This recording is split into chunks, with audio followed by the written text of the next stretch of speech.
Here's an example of, you remember that the rule of third that we talked about, where the author had this whole picture and then the artist, he broke it into three parts.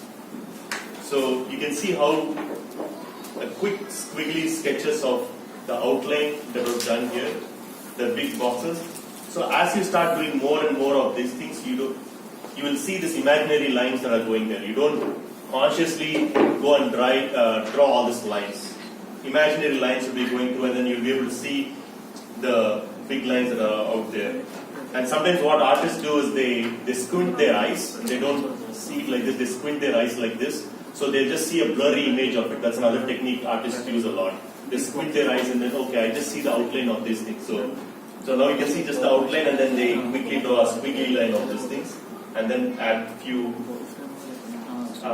light poles that are out there that are distinct, and then once they got the basic structure, they like it, it's good, then they go and add all the details. But when you see this for the first time, it could look quite overwhelming, but if you think about the process that we thought through, how we break things down, this becomes much, much easier. So you always follow the process where you start with the line and then the big outlines, and then you start going into the bigger details and then the smaller details, and then things will become much easier. So you can see these windows, we didn't even draw the windows, they're just single lines. Very, very simple. And there are so many doorways that you look here, but then the artist conveniently ignored all of them. He decided to just, instead of having 1, 2, 3, 4, 5, 6, 7, he just had just 3 of them. It's just a representation of what it looks, but just brings out the beauty of that particular place. Right? All the windows here. So because there's a source of light coming from this side, he kind of added a few vertical lines to shade this part. So that way this white space shows that the sunlight is falling on this side and there's a shade on this side. It's very, very simple, but it's just beautiful. It just brings out the beauty. And since the light is also falling on this side, this whole place is left blank white. It's just a few small vertical lines showing the windows.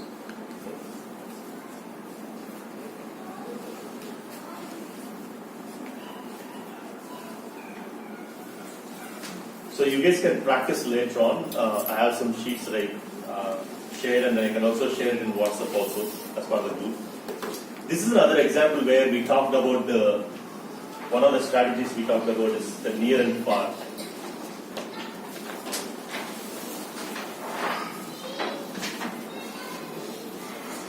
Yeah, placing things near and far. You can see how there's a big pillar that was placed right in the front, and then the light is falling here, and this whole thing is just darkened. You can see the thickness of these lines makes a huge difference. Probably there's a beautiful artwork in the pillar, but you don't have to do any of those things. So the author has decided to just pretty much ignore everything, and then they just put some squiggly lines like this, and then the pillar format is just like this.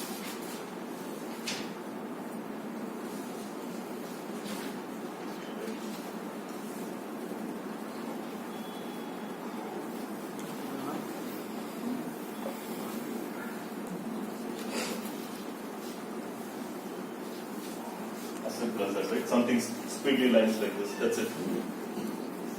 And then the shade of this particular divider falls here, so you just made it a little darker, and then this side is all dark. And then the windows are so simple. You can notice that windows is just this box, and then the 2 boxes that goes like this, and then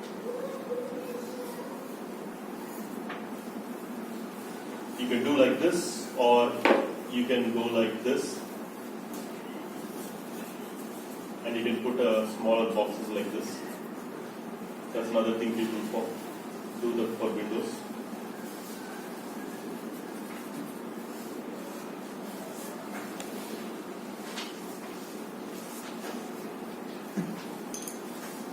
Or you can go like this. Various techniques can be used to further simplify the things. But always think about this looks very flat and two-dimensional. But if you want to add a little bit of edge, you can think about every single box that you see here add a little bit of.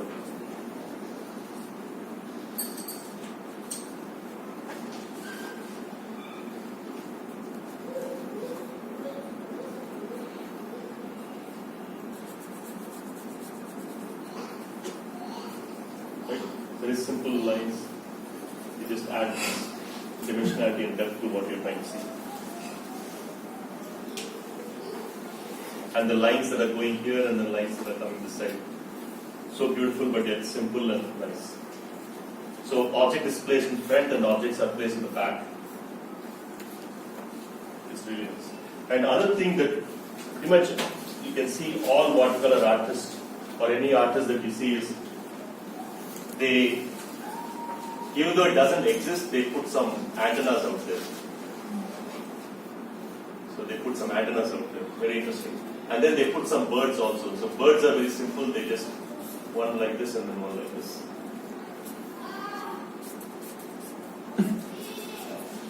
And you draw one bigger bird and then one smaller bird.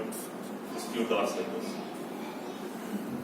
And it's very interesting that odd number birds looks very interesting rather than even number birds. So you always put some odd number things that are here.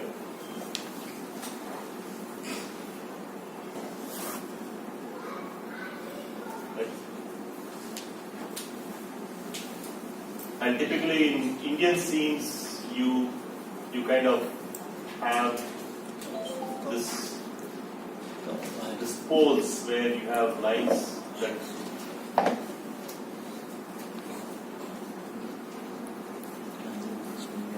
the current traffic lines.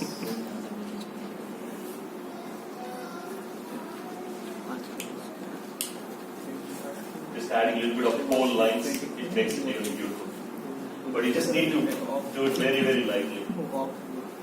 Usually after drawing, what they do is artists, they just use the finger to just smudge it. So it should not be even visible actually. Right?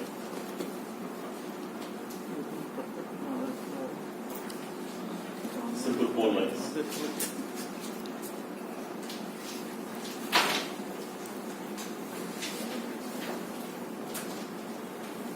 Okay. Here's another example where you can see the buildings both on left and right side are all placed near, and the things which are placed here is really far. This looks like cathedral, but cathedral has so much details. But you can see how the author has extremely simplified this whole thing. Probably there's a clock on the top, and he has not spent all the details of drawing the clock. It's just a circle and then the dots inside, and then just get the basic shapes right, and then few representational kind of doors for each one of the floor. And this one he decided to go flat. The windows are all flat, but here you can see this angle lines going here, perspective that's happening here.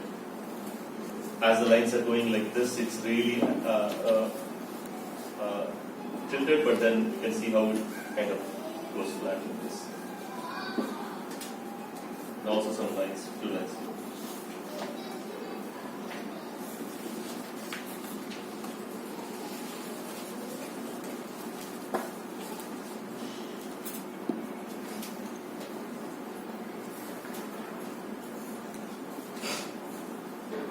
I think that is the last.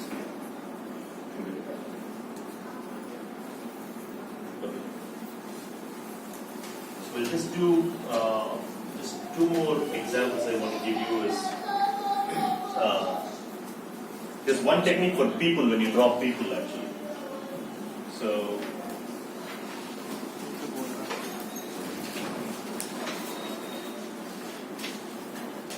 yeah, very easy.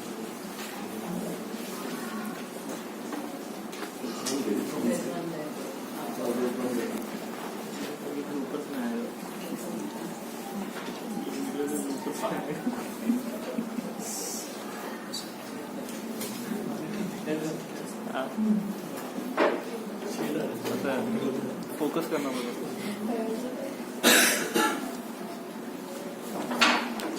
उस side से बिल्कुल नहीं दिख रहा इधर से दिख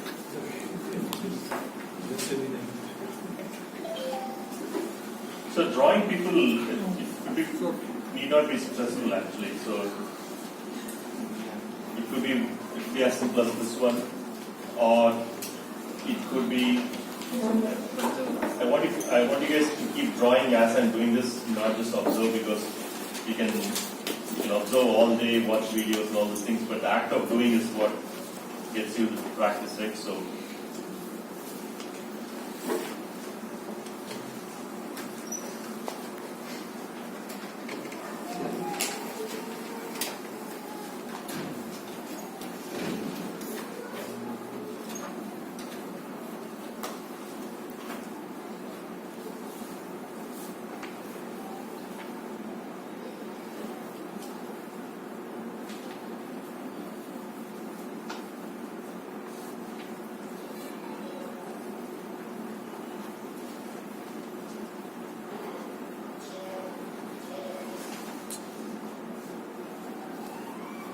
See how simple it is, right?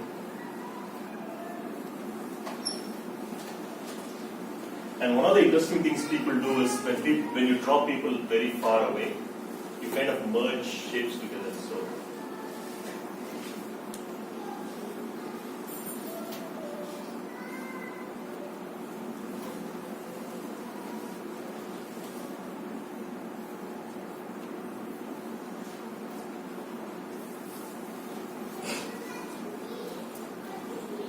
So you don't have to draw each one of the person's separated lines like this. You don't have to do all those things. You just merge the details. You don't have to go into all the details. Very interesting technique, but that's all you really need to show. There's a cluster of people that are standing in the corner, right?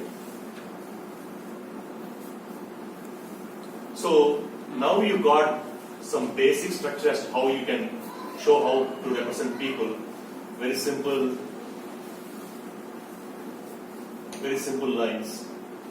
Now, when you draw people, there are just three important things to think about. That helps a lot. So, how do you place people on a scene? There are three things to think about when you place people on a scene. Again, the horizon line here, the horizon line. So, if you want the person who's standing in the front, standing like this, you can place everyone at the midline. So you want to focus everyone, even the person who is far behind, people who are in the front, everyone is balanced on this in the midline. So what I mean by that is, this one goes at almost at the navel or the torso level. So there's another person who's also goes somewhere here, and then there's another person who's a little bigger, but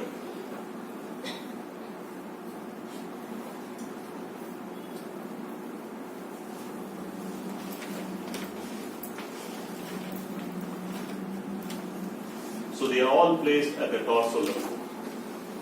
This is one thing people do. And let's say your line of horizon is little above the center line.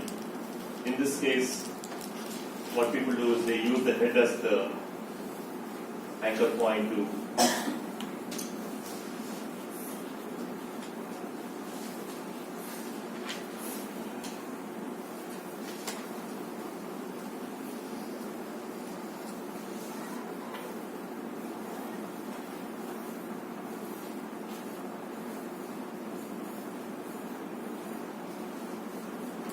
so you can use the center, or you can use the head as the anchor point when you place people in a scene.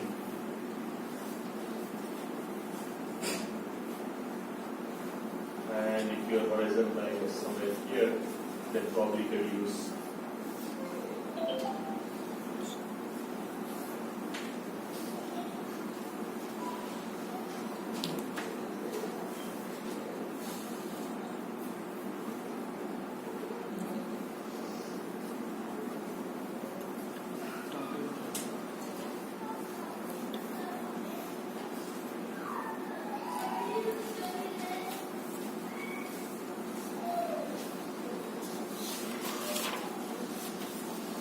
very simple but very effective. The strategies work all the time. Even if you're doing realistic paintings, people use this simple. just below the knees actually. And also it's the line is here, the line is above and the line is down below, right? So that's another thing to think about. So when you go back home, start observing a lot of drawings where there's cluster of people around in a lot of drawings, and you will start seeing how the author has placed all the people. Then you will start appreciating all the drawings that you're seeing out there.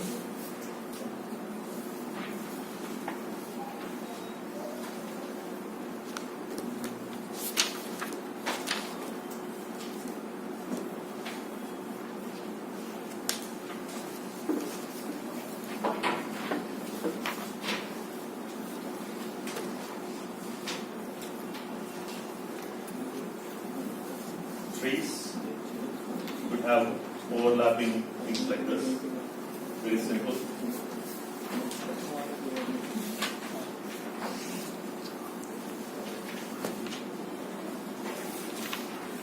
Things would be very simple like this. Or you could just have one or few branches like that goes like this. And then you don't have to draw all the details. So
आपको तब तक तो light डाल दो आपको टिक डाल दो वहाँ से डाल अच्छा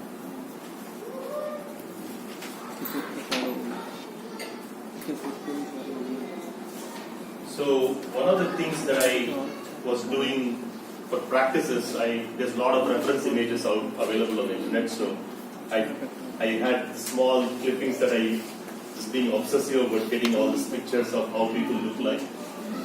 Right. So see examples of how.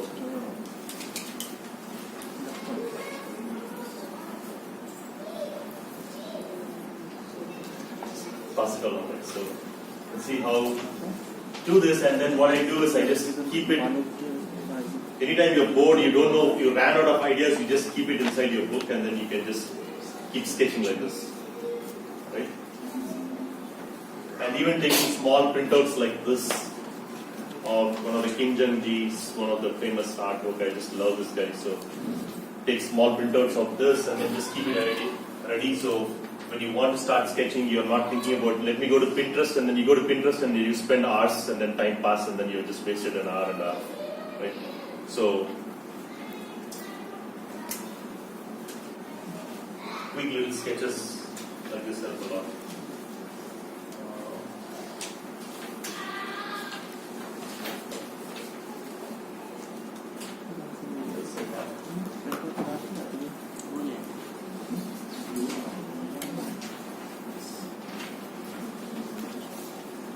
Yeah, I think those are the basic things I want to cover today. So, any questions?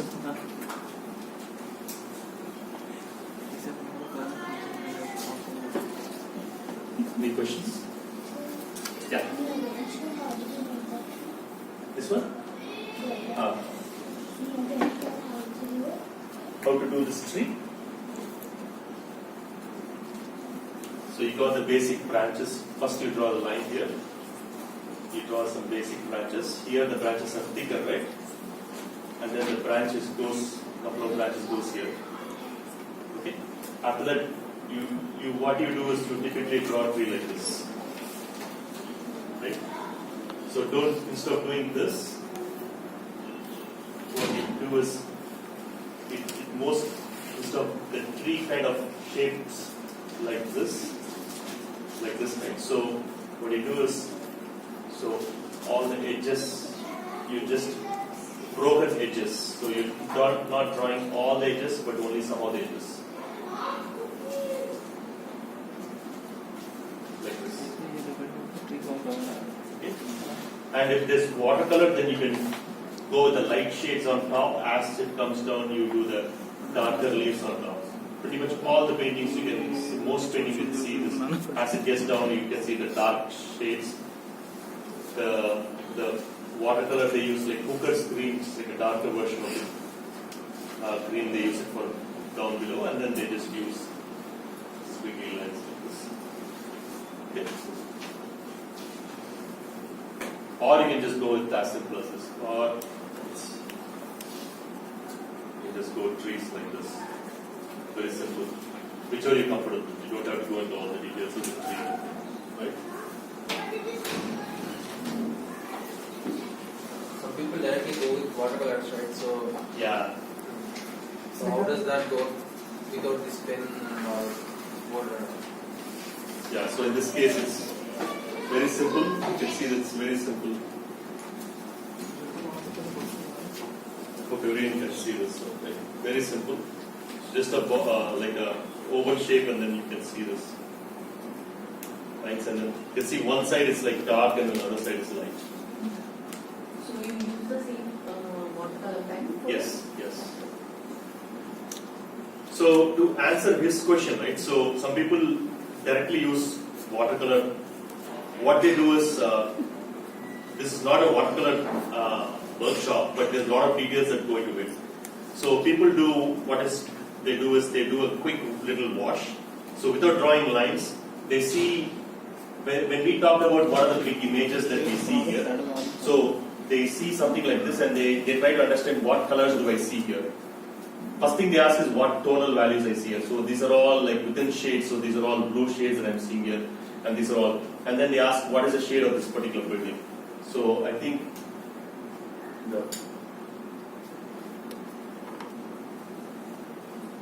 so what they typically do is in the palette they mix the colors, and then they just have a quick